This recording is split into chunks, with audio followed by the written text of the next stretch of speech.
12월 5일 목요일 간추린 아침 뉴스.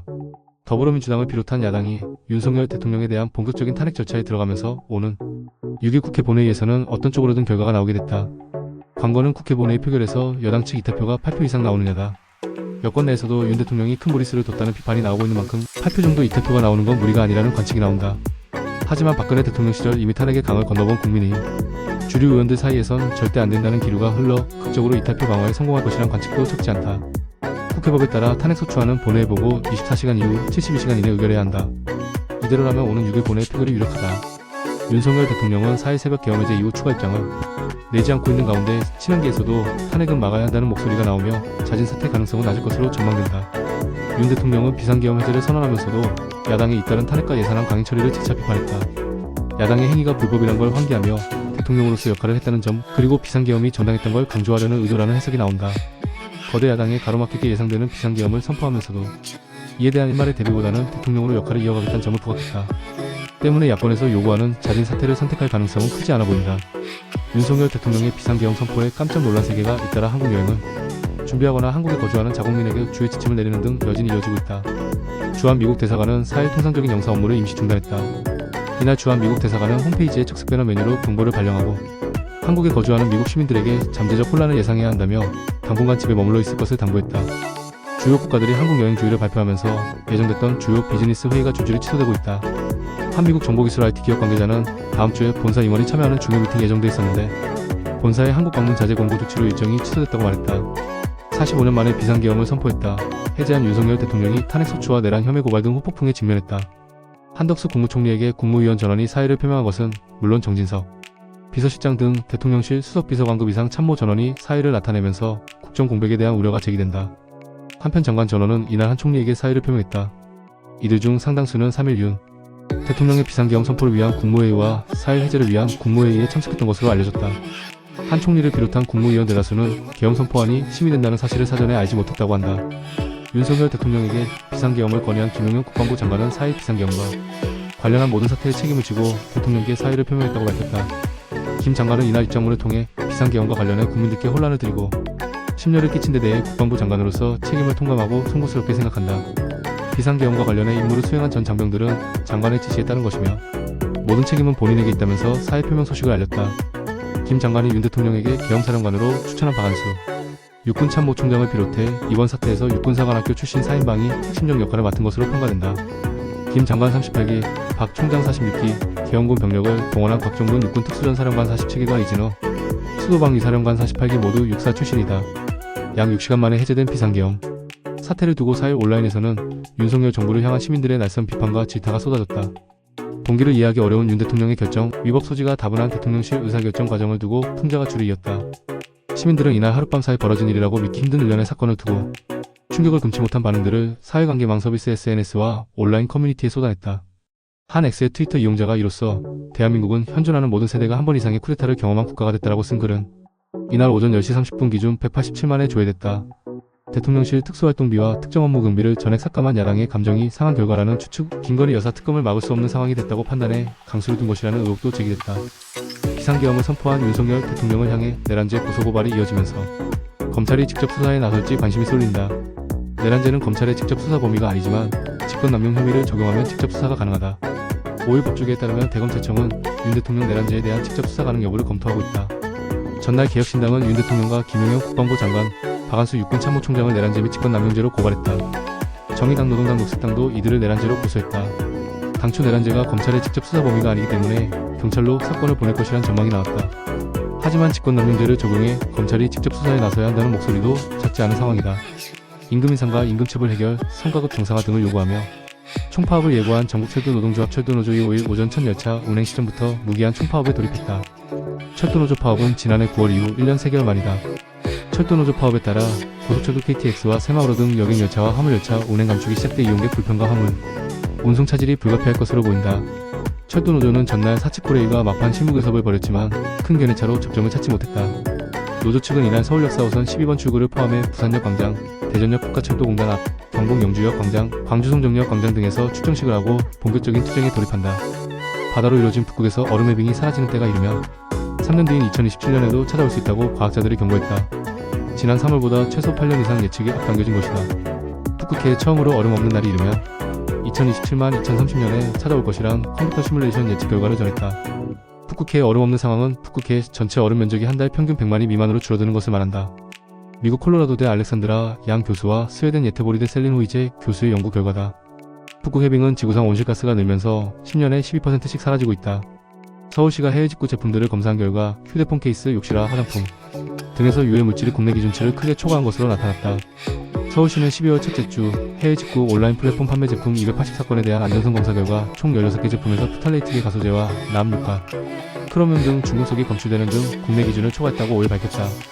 먼저 생활용품인 휴대폰 케이스 28개 제품과 욕실화 28개 제품을 수거해 안전성 검사 진행 결과 총 4개 제품에서 프탈레이트계 가소제, 납 성분이 국내 기준치보다 크게 초과 검출됐다. 제주 무사 직무비자호로 제주를 찾았던 베트남 단체 관광객 중 30여 명이 귀국 항공편에 탑승하지 않은 것으로 확인됐다.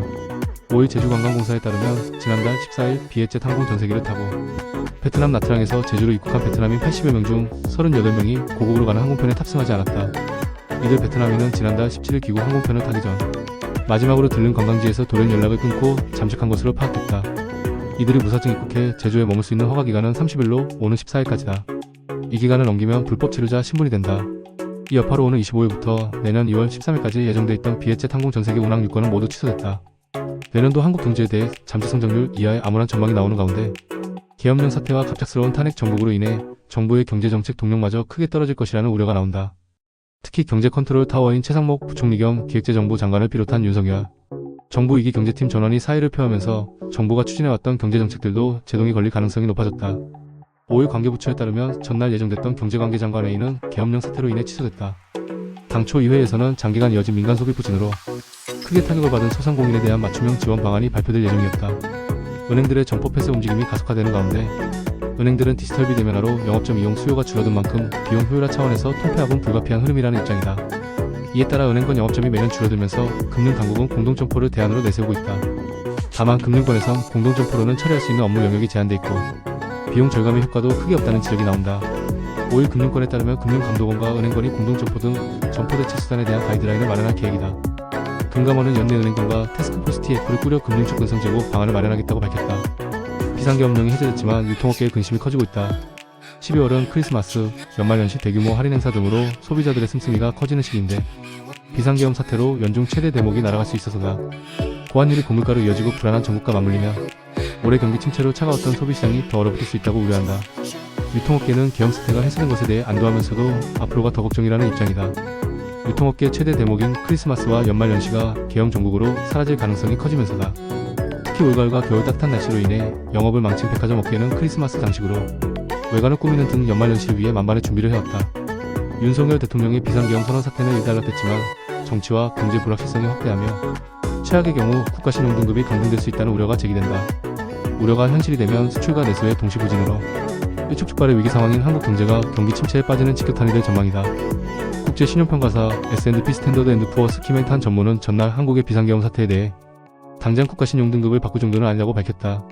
그는 S&P와 나이스 신용평가의 공동 세미나에서 비상계엄은 국제투자자로서 마이너스 쇼크다. 부정적 영향이 얼마나 지속될지 지켜봐야 한다면서 이같이 말했다. 피치레이팅스, 무디스 등과 함께 세계 3대 신용평가사로 꼽히는 S&P가 구두로 일각의 우려를 일단 잠재웠지만 시장은 불안감을 걷어내지 못한 모습이다. 지난밤 기습 선포된 비상계엄에 전 국민이 뜬 눈으로 밤을 지새우며 소식을 확인했다. 이에 네이버가 카카오의 서비스에 트래픽이 역대 최대 수준으로 폭증하며 일시적으로 오류가 발생하기도 했다. 4일 네이버는 비상계엄 선포 이후 트래픽이 폭증했지만 업무 연속성 계획 BCP 매뉴얼에 따라 장애가 발생하지 않도록 대응했다고 밝혔다. 전날 오후 10시 25분께 윤석열 대통령이 긴급 담화를 통해 기습 비상계엄을 선포하자 네이버 주요 서비스의 트래픽이 급격하게 증가했다. 시즌 대설 태풍 등 재해재난 상황이 발생했던 사례를 합쳐도 뉴스페이지 기준 역대 가장 높은 접속량을 보였다. 갑작스러운 비상계엄 사태의 여파로 유튜브 XX, 텔레그램 등 해외 빅테크 플랫폼의 검색량이 급증했다. 네이버 다음 등 포털의 일부 기능에서 일시 오류가 발생하고 카카오의 서버가 감시당한다는 가짜뉴스로 불안감까지 고조되면서 이른바 빅테크 피난을 선택하는 이용자들이 늘어난 것으로 풀이된다. 4일 구글 트렌드에 따르면 유튜브의 관련 검색어 유튜브 라이브의 검색량이 40% 급증했다. XX고 트위터 검색량도 50% 증가해 실시간 인기 트렌드에 올랐다. 텔레그램도 검색량이 급증한 모습이다. 실제 텔레그램은 3일 밤 지인들의 텔레그램 가입이 급격하게 늘어났다는 이용자들의 사례가 적지 않다. 고령화 사회 안티에이징학 노화 산업이 특수를 맞으면서 줄기세포 배양액 화장품이 관심을 끌고 있다. 사회시장조사 전문기관인 유로모니터에 따르면 글로벌 안티에이징 화장품 시장 규모는 2022년 450억 달러 약 60조 2,400억 원에서 연평균 5% 성장해 2027년에는 580억 달러 약 77조 6,400억 원에 달할 것으로 전망됐다. 안티에이징 화장품이 인기를 끄는 이유는 피부 노화를 돌이키지는 못하지만 이를 지연시키거나 완화할 수 있다는 기대감이 있기 때문이다. 그 중에서 줄기세포 배양액 화장품은 줄기세포가 가진 분화 및 재생 능력에서 아이디어를 얻어 피부 노화 개선의 가능성을 시사하며 주목받고 있다. 행복 호르몬으로 알려진 세로토닌의 활성을 줄이니 대장암의 크기가 절반으로 줄었다는 연구 결과가 나왔다. 신경 전달 물질인 세로토닌은 뇌에서 행복을 느끼게 하는 데 기여한다고 해서 행복 호르몬으로 불린다. 동시에 세로토닌은 위장관 운동에도 관여해 세로토닌과 위장관 질환의 연관성은 학계의 주요 관심사 중 하나였다. 연구팀은 대장암 환자에게서 HTRB 수용체 발현 비율에 따른 사망률을 확인했다.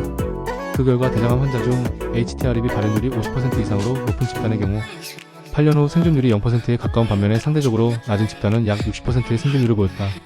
세계 최대 암호화폐 기반 베팅 플랫폼인 폴리마켓 POLYMA RKT에 윤석열 대통령이 이달안에 퇴진할 가능성에 대한 베팅 개설되며 화제를 모으고 있다. 4일 기준 폴리마켓에는 이번 비상계엄 사태와 관련된 주제를 다룬 약 7개의 베팅이 개설되었다. 이 중 윤 대통령이 2024년 대통령직에서 물러날 것인가? 라는 질문에는 약 86만 5,763달러 약 12억 2,314만원 규모의 베팅이 이뤄졌으며 이날 오후 기준 윤 대통령의 퇴진 가능성은 44%로 나타났다. 또 다른 베팅 주제인 윤 대통령이 금요일 안에 탄핵될 것인가? 에는 약 23만 376달러 약 3억 2,556만원 규모의 베팅이 걸려있으며 금요일까지 탄핵될 가능성은 80%로 집계되고 있다. 이번 사태를 두고 주요 외신들은 윤 대통령의 정치적 입지가 심각하게 흔들리고 있다고 분석했다. 미국을 비롯한 주요국들은 한국의 비상계엄 사태로 정치-경제적 불확실성이 가중된 상황에 긴박하게 움직이며 한국 내 상황을 예의주시했다. 미국은 3일연치 시간 한국의 비상계엄령이 해제된 것을 환영하면서도 민주주의는 한미동맹의 근간이며 계속 상황을 주시하겠다는 입장을 밝혔다. 너무나도 급작스러웠던 계엄 선포에 대해 우회적으로 부정적 입장을 드러낸 것으로 풀이된다.